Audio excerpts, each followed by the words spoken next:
बिस्मिल्लाहिर्रहमानिर्रहीम। मेरा नाम मोहम्मद फ़ाहद है। मैं यामा कॉलेज में बतौर लेक्चरर काम कर रहा हूँ। हमारा आज का टॉपिक LLB पार्ट 1 का पेपर है जूरिस्प्रूडेंस। पिछले लेक्चर में हमने ये देखा था कि जूरिस्प्रूडेंस के कंटेंट्स क्या हैं आपके इस पेपर के।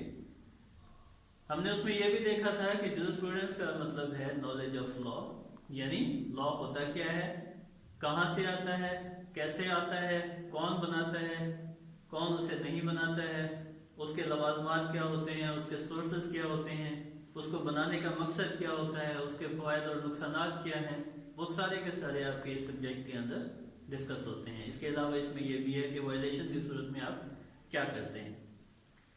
आपका इंग्लिश जूरिस्प्रूडेंस जो है, ये जूरिस्प्रूडेंस जिसे हम कहते हैं, बेसिकली आपका जितना भी वेस्टर्न लॉ है उस सारे को वो कवर करता है। हम जानते हैं कि वेस्ट ने पूरी दुनिया के ऊपर कब्जा किए रखा था, तो उन्होंने अपनी जो डेरिवेशंस थी वही मुख्तलिफ मुल्कों के अंदर अप्लाई कर दी, थोड़ी थोड़ी मॉडिफिकेशंस के साथ, कुछ मुल्कों में बेहतर मॉडिफिकेशंस के साथ वही कानून चला आ रहा है। तो इस सब्जेक्ट के अंदर हम यही देखते हैं कि जो वेस्ट का लॉ है वो कैसे डेवलप हुआ है। अब आपके सब्जेक्ट के अंदर दो किस्म के क्वेश्चंस जो है वो आ सकते हैं, शॉर्ट नोट्स भी आ सकते हैं, लॉन्ग क्वेश्चंस भी आ सकते हैं। तो शॉर्ट नोट्स के अंदर क्या होता है, वो आपकी लीगल टर्म्स हो सकती हैं जिनके ऊपर मुख्तसर जो है आप उसका इंट्रोडक्शन देते हैं। सबसे पहले आपकी जो लीगल टर्म है वो कॉर्पोरेशन। कॉर्पोरेशन जो है बुनियादी तौर पे एक ऐसा इदारा होता है जो एक शख्स या एक से ज्यादा किस्म अशखास जो है वो मिल के बना लेते हैं किसी खास मकसद के लिए। और उसके डिफरेंट फीचर्स के अंदर सबसे पहली चीज क्या है, यानी इसे हम इस तरह से भी कह सकते हैं कि कॉर्पोरेशन जो है वो एक लीगल एंटिटी होती है। लीगल एंटिटी मींस एक ऐसी शख्सियत जो इनफरादी हैसियत रखती हो। लॉ जो है वो एक पर्सन को डिटरमिन करता है, शख्स कौन होता है। लॉ के अंदर बड़ी वजाहत के साथ ये बयान किया जाता है कि शख्स क्या है, उसकी जिम्मेदारियां क्या हैं, उसके हुकूक क्या हैं। क्योंकि हुकूक और जिम्मेदारियां जो निभा सकता है वही शख्स कहलाता है। इसी तरह से कॉर्पोरेशन जो है वो भी आपकी कानून की नज़र में एक शख्स की हैसियत रखती है। अब उसके अंदर क्यों?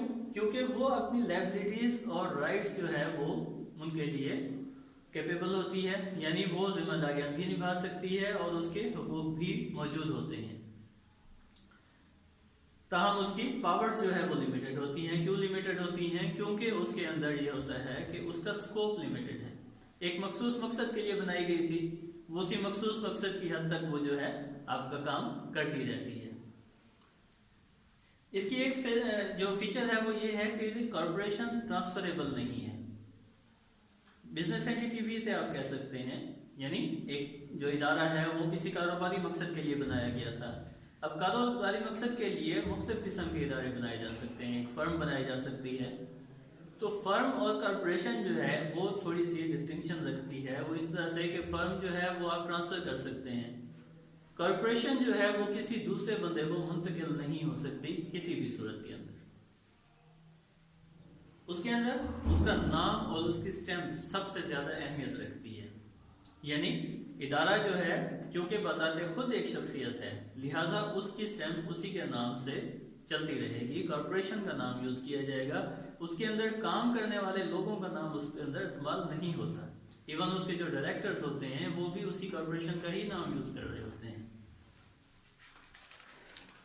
कॉर्पोरेशन लिटिगेशन के अंदर भी आ सकती है। क्यों आ सकती है? कॉर्पोरेशन किसी के ऊपर केस कर सकती है, कॉर्पोरेशन के ऊपर भी कोई बंदा केस कर सकता है।